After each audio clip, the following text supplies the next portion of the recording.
Thank you for joining us for another session of Chatting with Sonya and Friends. I'm Sonya Buys, and these are my friends. Hello, everybody. Hi. Hello. How's everybody doing today? Doing Great. good. Doing good. Excited for spring. Is spring right around the corner, or is it just me?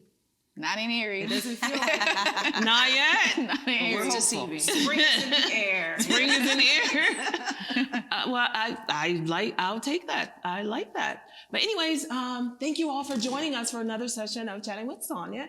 And we're just going to go around the room and introduce my friends. And we'll start with Alicia. Hi, Alicia. Hi, my name is Alicia, and I'm born and raised in Erie, PA. And we are here to talk today about mental health. So I'm really excited about what the discussion's going to be like today, ladies. Yeah, me too. And I'm Vanessa Belen, and I wasn't born and raised in Erie, but I'm officially an Erieite. I've been here long enough. And I'm looking forward to discussing mental health and for me personally, grief, which is like the number one thing that I deal with. So yeah, I'm looking forward to discussing this with you ladies. good. And I am Jada Best, and I am born and raised here in Erie. I've lived away. Had the wonderful opportunity to live overseas in Bermuda, but I'm back home. And so I am happy to be here with my friends. Juanita? I am Juanita Stokes. I am also a native of Erie, Pennsylvania, born and raised. I only moved away for a very short time. And also I was trying to move away for a long time. So I'm here. And I'm just excited to talk about mental health. I think that just being able to have somebody is the most important thing. Yes. Well, good. Again, thank you all for tuning in. And today we'll be talking to a therapist, a licensed professional counselor who's here today. And a lot of people it's prevalent in these days and times, ladies, about everybody stressing out. It's been a very, very difficult year, 2020. A lot has been going on, and being especially women of color, there's a lot that's been happening, not just in our area, but around the world, and a lot of traumatic things been happening, or like I said, around the world. And we're just here to talk about it, and we invited a therapist on today to just help us unpack some of those issues and things that we have been plagued with, and some of the things that we could possibly do moving forward, and also just being proactive as far as our mental health is concerned. And today we have joining us this beautiful day, Mrs. Rhonda Ramirez. Thank you so much for joining us, Rhonda. Yes, thank you. Thank you for having me. And today, as we were explaining to our listening audience, that there's a lot been happening in our world today, and oftentimes women of color especially, we tend to take care of everything else and be proactive with everything else, our children and families, and it's about time we started talking about our own mental health.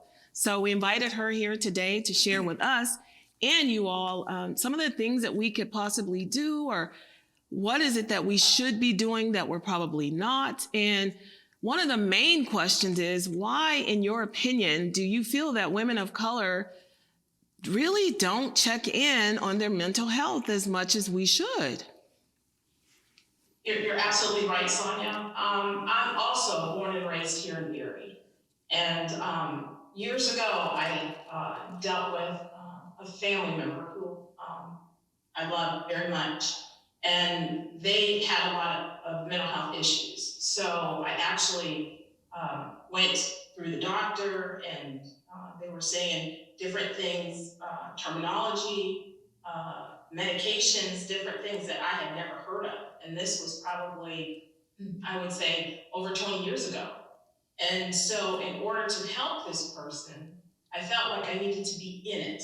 And so that was the reason that I did get my degree in counseling. I'm, as you said, a licensed professional counselor. I'm a national certified counselor, and I'm a certified school counselor.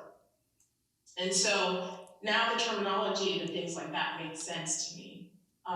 But as being African American myself, not only just being a therapist, but also going through those things that Black and brown women are going through too. And this pandemic has just been something that therapists, myself, never dealt with before. And so I used to, a few years ago, had my own private practice. And it was very hard to get minorities to come. I tried to advertise, just to speak about it.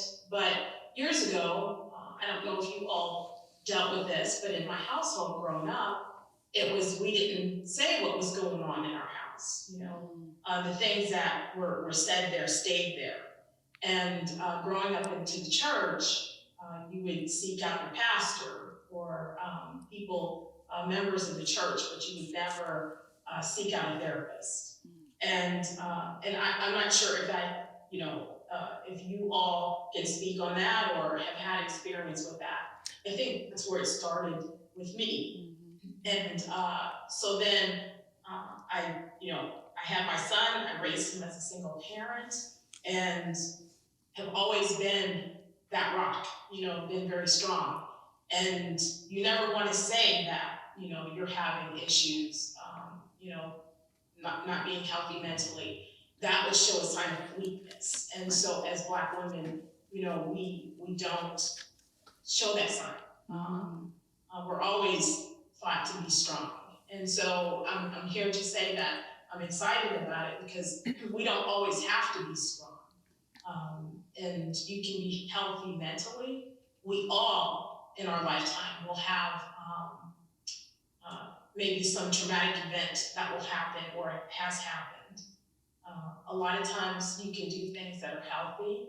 First of all, get hooked up with a PCP, a primary care physician, get an overall, just a physical. I'm 51 now, and it's like there's been some issues dealing with health, my own, and the doctor wouldn't have caught that if I wouldn't have done preventative care or even went those different milestones that you're supposed to go.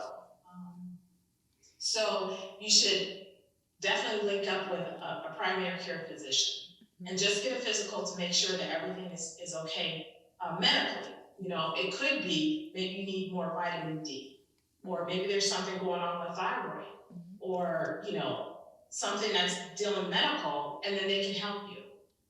And then you seek out a therapist. And I don't know about you, but there's not many minority therapists around, as there's not many minority doctors around, or police officers, or firemen. So I think that's an issue too. You can find someone who relates to you, and the good thing about being here in the city and being in America, if there's something that we're doing and we don't like it, we can move on to someone else. If it's not a great fit for you, then you can say, well, we're not connecting. And that's okay to do that and say, okay, I'm gonna try to seek out someone else. I do encourage everyone to seek support. We could be, like I said, a traumatic event. It could be grieving. It could be, just your age and some depression has set in. And we, with Erie, that, we have a lot of long winters. And it just so happens, I think this winter has probably been one of the best winters that we have had, that I've experienced. But we don't see a lot of sun. And so that's important to be in tune with your body. Make sure that I'm just not feeling well today. And I can give it a personal example of myself. When I turned 50, and there were times where I didn't want to get out of bed. And so I knew that was something going on, because that wasn't who I was. So I went right to my doctor and said, hey, this is what's going on. And so we just changed some things around, and I felt much better. But that's because I have been in this, dealing with the therapy. Imagine someone who doesn't know that, so just stay in tune with your body, and it's okay to say, you know what, I'm just not feeling well today. We have to have a lot of self-care for ourselves. Like, I like going once a month and getting a massage. I like taking my bubble baths, so those are things of self-care. You can read a book, you can listen to music, have a glass of wine, do things outside of your significant other and your kids. Do things for you. And I make sure that I do those things for myself. Well, good. Good. Wow, that was a lot of Yeah. information, Thank you ladies. for sharing that. And very good points, too. So, back when you said, you don't know, like within our families, with the church, and not even so much the church, just the family. But when you mention all the reasons why women of color don't often seek therapy, it's for many reasons. Like, number one, it's a sometimes we feel like we should be strong, and we often are, and we just tend to not engage in our own mental health. Again, being raised in households where you are told whatever's happening in this house stays in this house, but unfortunately, there's no therapists in this house. And another thing too is we're often told, like I was just told a few weeks ago by a family member of mine, oh, we don't do the therapy thing. We just pray about it and leave it there. And I questioned him about that because I told him, like, these people are professionals in their areas. So are you saying, like, if there's something going on with you physically, you don't go see a doctor? What's the difference?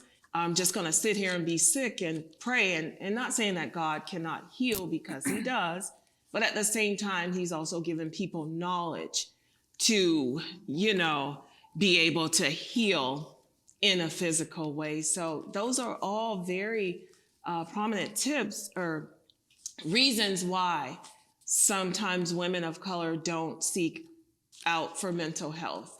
So thank you very much. And ladies, can you attest to any of those things? Were you ever told what goes on in this house stays in this house? Or do you feel like you could possibly not be as strong should you seek out mental health? Who'd like to? Yes. Anybody? Yeah. I can attest to that. Growing up, it was what happens here stays here. You don't go telling what happens to your teacher, your friends, your friends' parents. Like, you keep it at home, and it's like, if something's going on at home, then who do I talk to? Exactly. Who can I refer back to? And yes, I grew up religious. I did grow up in church, but it was never even told to me, like, go talk to the pastor of the church or things like that. It was just, you don't discuss it. There's something wrong with you, you're gonna be fine. You'll outgrow it, or I'm gonna whoop it out of you, or and that's real, right? Yeah. Because if a kid's showing behavioral, they're just behaving in a way that it's not normal. Back in the day, it was okay. You whoop your child, and they're gonna get over it, or they're gonna outgrow it. Like, you don't do medication, you don't talk to anybody, and it's sad that that's something that even as I got older into my adult years, I have found myself telling my kids when they were younger, like, what happens in this house stays in this house, because what you learn, you teach. Right. So it took time for me to kind of just outgrow that and say that it is absolutely okay to speak to a professional. They're paid to keep your business private. So who better, right? Right. In my mind, who better to talk to than to talk to somebody who is getting paid to do this service, who is trained, clinically trained, and I know they're not going to tell my business. And you know what I mean? Like, I don't have to worry about that judgment from somebody who does, who may tell someone else. Right. What about you, Alicia? Oh gosh, I can think of many, many instances where I've felt weak or not equipped to deal with situations in my life. I remember one situation where I just had one of my, I think my third child, and I was experiencing a lot of depression, and I had this beautiful baby and healthy baby, and I couldn't understand why I was feeling depressed. And, I just, I have these, what I call come to Jesus moments, like, you got to get it together. Like, but it was like what Rhonda had said, you get out of your norm. So you get out, you get some fresh air, you deal with things, how to deal with them. I was raised in a very religious family as well. We go to God first, but I'm not beyond getting some extra help. I've had situations in my own family where I've said, I don't know how, I'm mediating between two people and I don't know how to deal with it. I'm praying about it, but you know what? Maybe I'll go talk to somebody and I've sought out a therapist. It's just something that's not talked about within our community, unfortunately. And sometimes, there is a stigma with it, that you definitely. are definitely weak, or Yes. we don't tell our business, out in these streets. That And kind of thing. ultimately, yes. Or Yeah. therapy's only for white people. Right. Like yeah. I've heard that too. And it's Yeah. like, Yeah. that's not medication as well. Yes. Ultimately, it hurts us in the end. But you know what? We'll be right back. We have Rhonda still here with us, and we'll move on to Jada and Juanita, and we'll be back. Thank you. If you have a story idea or something you'd like to share, email us at chattingwithsonya@gmail.com. You can also find us on Facebook, Instagram, and Twitter.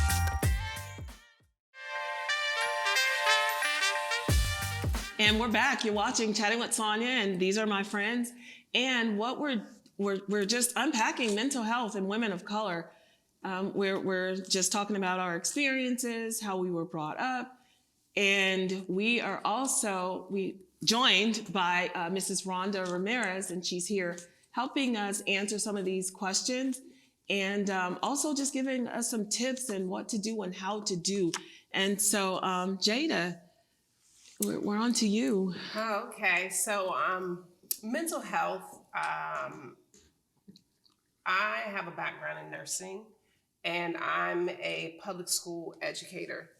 And so I began my teaching career in New York City. So I was living and working in New York, working in the South Bronx, working with underserved students and families, and realized that I was experiencing secondary trauma. So my students, because of their lives, their backgrounds, what was happening with them, what was going on with their families, all of the inequities in education, all of the issues with poverty, food insecurities, children that were in domestic violence situations, a lot of those things began to really, really, really, really weigh on me. So when I began teaching in New York City, I've actually been seeing a therapist since my early 20s, and continue to do so even to this day, and wanting to break that cycle within my own family and agreeing with what everyone has said, being raised in a Christian household, but wanting my children to understand that it's okay. And so even for my own children, what I've said to them is that it's okay to talk to a doctor, but there's a doctor that we're going to talk to about our feelings. And so even when I got divorced, I wanted it to have the least amount of impact on my children and for them to understand and cope with what they were experiencing. And I was shocked to discover, because at that time my daughter was 3, and I had a newborn son, they told me, oh, that's not really trauma. There are kids who've lost their parents, who've been murdered and things of that nature.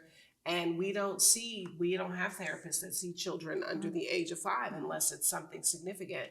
And I was really shocked and appalled by that, because emotional trauma, separation of your family, what you know to be true to you. And so I, as a parent, sought out someone who would see my 3-year-old child.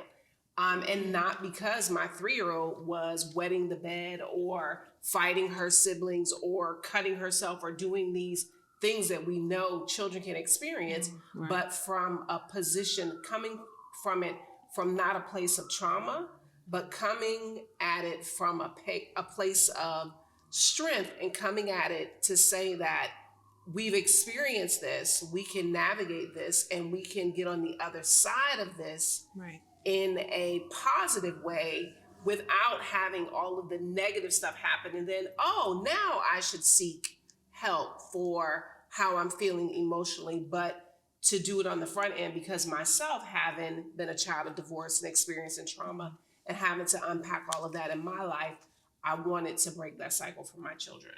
So, and they said they don't see children under the age of 5? Unless it was something traumatic. It were very few therapists. I found 2 individuals who actually would work with someone under the age of 5 who didn't have a diagnosis, wasn't on medication.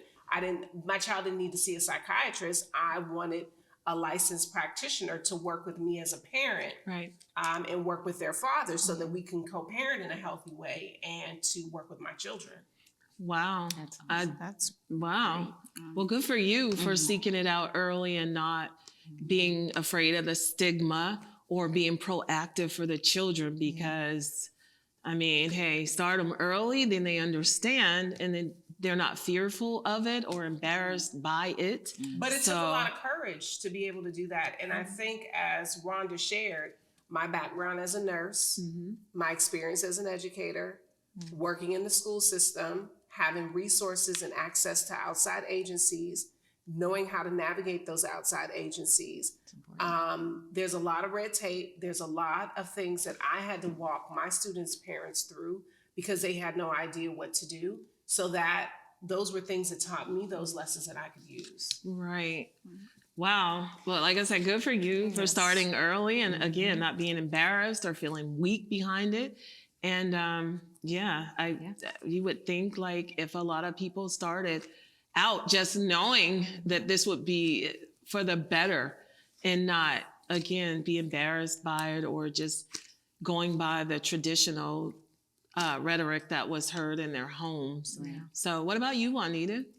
Well, mine is a little different, Rhonda. I wanted to see if you can also talk about as being a single mother. I know working in corporate America, I remember one corporate job I had, I was actually scolded by my supervisors about taking my kids to an appointment, and I informed her that it was going to be like about 2 hours, and then getting them there and back, it was going to be like another hour because they wanted me to come back to work. And I'm like, I can't. Like, you want me to just come back to do like another hour before we close? And she was like, well, you're not going to be at the doctor's office that long. And I'm like, oh, yes, I am. Or I got scolded because, couldn't they father take them? And I was like, well, what part of being a single mother didn't you understand?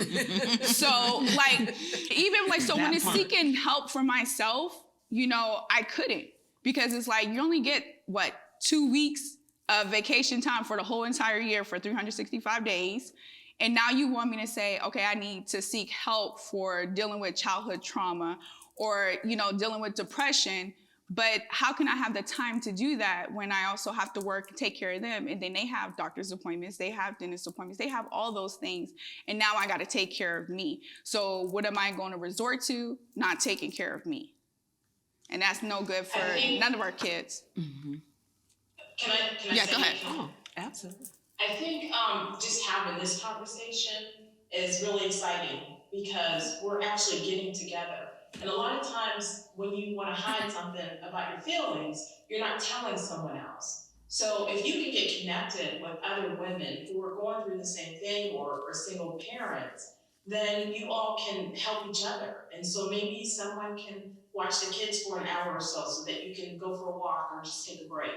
I didn't have that when my son was younger. Actually, to birthday, he's 30 years old. Wow. And I can tell you that it will get better. But maybe if you can connect with someone who has, who's a single parent, and you say, well, can you, watch my kids for an hour or so? I understand what you're saying because I didn't have that either. And my son was very challenging growing up. So when I went to the school for his behavior, it was like, well, it was more they were, I guess, pointing the finger at me, as far as not disciplining him and things like that. And so I remember that the doctor said to me, you will either parent or your son is going to control you. What do you want to happen?